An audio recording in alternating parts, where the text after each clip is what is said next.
بھارتی وزارت دفاع نے جنگ بندی کی درخواست کی، جس پر ہمارا جواب تھا کہ پاکستان بھی ہم چاہتا ہے۔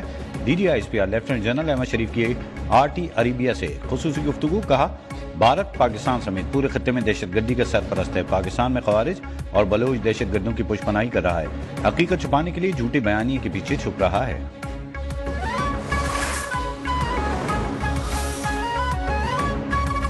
پاک بھارت DGMOs کا رابطہ آج ہوگا۔ نائب وزیر اعظم اسحاق ڈار نے کہا DGMOs کے مذاکرات کے کئی راؤنڈ ہو چکے، اس کے بعد اگلا مرحلہ مذاکرات کا ہوگا، جس کے لیے ہم تیار ہیں۔ اسحاق ڈار کی قیادت میں وفد کل چین کا دورہ کرے گا۔ چینی حکام سے ملاقاتوں میں پاک بھارت جنگ سے پیدا شدہ صورتحال پر مشاورت ہوگی۔ اسحاق ڈار کے دورہ چین کے دوران افغان وزیر خارجہ ملا امیر خان متقی بھی چین میں ہی ہوں گے۔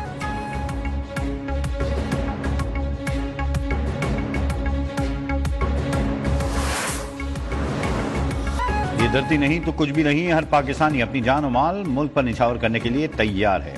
صدر آصف علی زرداری کا گوجرانوالہ کنٹونمنٹ میں افسروں اور جوانوں سے خطاب۔ افواج پاکستان کو زبردست خراج تحسین پیش، بولے بھارت کو معلوم ہو گیا ہوگا کہ اصل جوانوں سے مقابلہ کیسے ہوتا ہے، ہم دشمن کی آنکھ سے آنکھ ملا کر دیکھتے ہیں، اس پر آرمی چیف کا شکریہ۔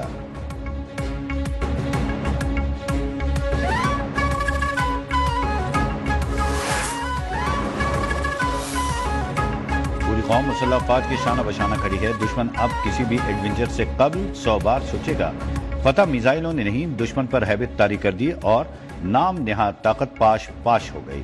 وزیر داخلہ محسن نقوی کی گوجرانوالہ میں مرکز مصطفیٰ کے دورے پر بات چیت، مولانا محمد رضا ثاقب مصطفائی سے ملاقات میں ان کی خدمات اور مرکز کے طلباء کے مثبت کردار کو سراہا۔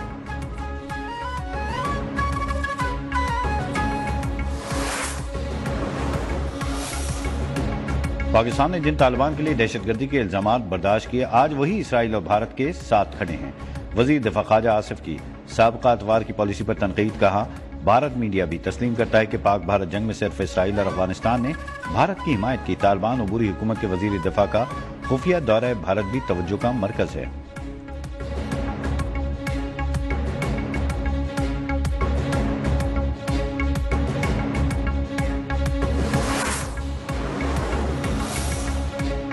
گمراہ کن بھارتی پروپیگنڈے کے جواب میں پاکستان کا اہم اقدام، عالمی سفارتی مہم کے لیے بلاول کی قیادت میں اعلیٰ سطح کا وفد تشکیل۔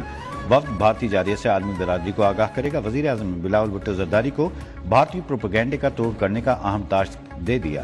وفد میں ڈاکٹر مصدق ملک، خرم دستگیر، سینیٹر شہری رحمان، ہینا ربانی کھر، فیصل سبزواری شامل۔ تہمینہ جنجوعہ، جلیل عباس جیلانی بھی وفد کا حصہ ہوں گے۔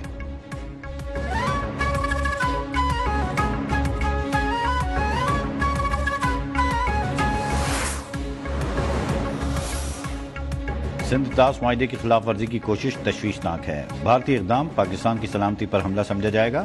وزیر اعظم شہباز شریف کا ایرانی صدر سے ٹیلی فونک گفتگو۔ کشیدگی کم کرنے کے لیے سفارتی کوششوں میں مسعود پزشکیان سے اظہار تشکر۔ کشمیر کا تنازع جنوبی ایشیا میں عدم استحکام کی بنیادی وجہ قرار، آئندہ ہفتے دورہ ایران کی دعوت بھی قبول کر لی۔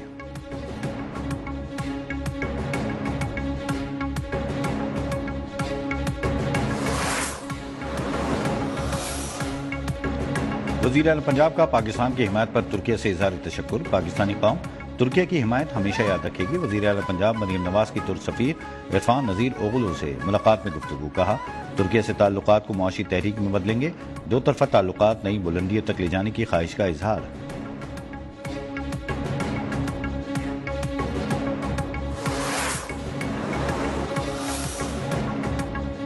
سفارتی محاذ پر بھی بھارت کو عبرتناک شکست، مودی کی ملٹی الائنس پالیسی دھری رہ گئی۔ متعدد ممالک کا پاکستان کی کھلی حمایت کا اعلان۔ BBC کے مطابق جنگ میں پاکستان کو چین، ترکیہ کی غیر متزلزل حمایت حاصل رہی، جبکہ بھارت کو عالمی تنہائی کا سامنا رہا۔ امریکی صدر کی جانب سے جنگ بندی کے اعلان سے بھارتی خود مختاری کا بھانڈا بھی پھوٹ گیا۔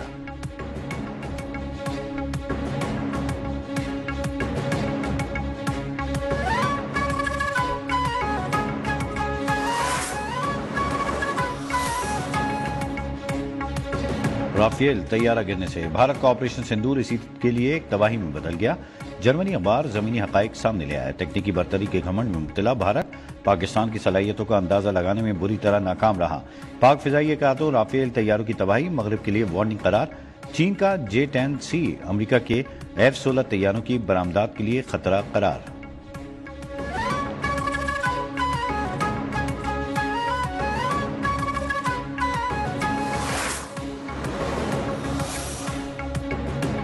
پاک فضائیہ کا تو بھارت کے کتنے طیارے تباہ ہوئے، بھارتی اپوزیشن لیڈر راہل گاندھی نے مودی حکومت سے جواب طلب کر لیا۔ بھارتی وزیر خارجہ جے شنکر کے بھارتی حملوں سے پہلے پاکستان کو مطلع کرنے کے بیان پر بھی برس پڑے، بولے حملوں سے پہلے پاکستان کو مطلع کرنا جرم ہے، بتایا جائے پاکستان کو پیشگی اطلاع کا کیا جواز تھا۔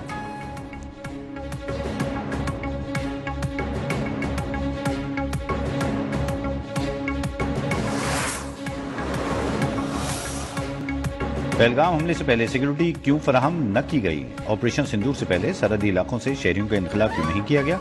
دیوائی کی رپورٹ میں مودی سرکار سے اہم سوالات پوچھا۔ سیز فائر کا اعلان امریکی صدر نے کیوں کیا؟ امریکی ثالثی کو ہمیشہ مسترد کرنے والا بھارت اب خود ٹرمپ کے قدموں میں کیوں گرا؟ پہلگام حملے کے اصل مجرم اب تک آزاد کیوں ہیں؟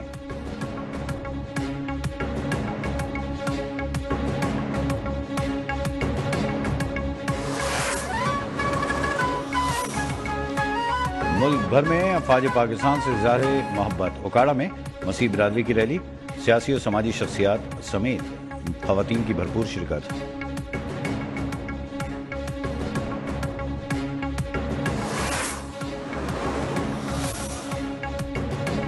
وزیر اعلیٰ سندھ مراد علی شاہ سے وفاقی وزراء کی ملاقات، وزیر خزانہ محمد اورنگزیب، وزیر پیٹرولیم علی پرویز، وزیر توانائی اویس لغاری، وزیر اعظم کے معاملے خصوصی رانا ثناء اللہ شامل۔ نئے بجٹ سے متعلق مشاورت، عوامی مسائل، مہنگائی، معیشت، زراعت پر تفصیلی بات چیت۔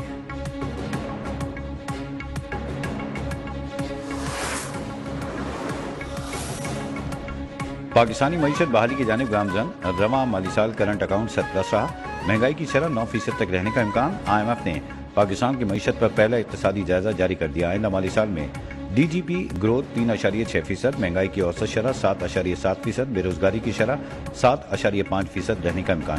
قرض پروگرام میں اہداف پر عمل درآمد، پالیسی ریٹ سخت رکھنے کی سفارش۔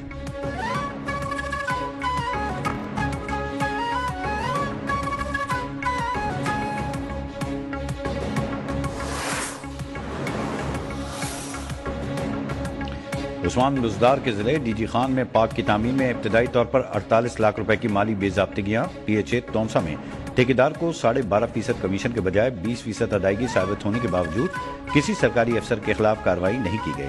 رکن PAC 1 سعید اکبر نورانی کا محکمے کی رپورٹ پر انکوائری رپورٹ کا ذکر ہی غائب ہونے کا انکشاف۔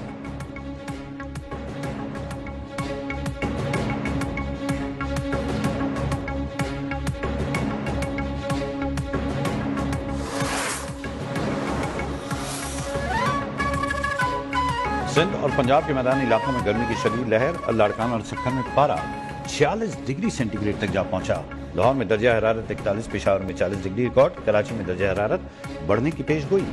بالائی خیبر پختونخوا اور گلگت بلتستان میں بارش متوقع ہے۔